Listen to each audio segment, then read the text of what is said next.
Pipe जल कब्जा संघ जिंदाबाद सीएम कर्मचारी भाई एक हुआ राज्य सरकार को जवाब दिया सर्वनिम्न मजूरी आमर दाबी आम दाबी मानव ना कल पानी पड़ो ना इनकलाब जिंदाबाद श्रमिक एकता जिंदाबाद ओडिशा पाइप जल कब्जा संघ जिंदाबाद।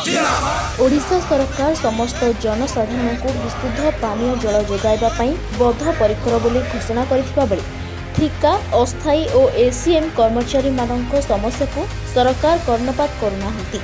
एहार प्रतिवाद स्वरूप आज ओडिशा पाइप जल कर्मचारी संघर आह्वान क्रमे भुवनेश्वर कांग्रेस भवन ठारू लोयर पीएमजी पर्यंत एसीएम कर्मचारी माने विक्षोभ प्रदर्शन करिसेंती। जदि सरकार मासे भितरे कर्मचारी दैनिक सर्वनिम्न मजूरी घोषणा न करती तेबे पंचायत राज विभाग मंत्री बासभवन एवं अर्थमंत्री बासभवन सम्मुखें गणधारणा जारी रहिबो बोली संघर सभापति एवं साधारण संपादक सूचना दैछंती।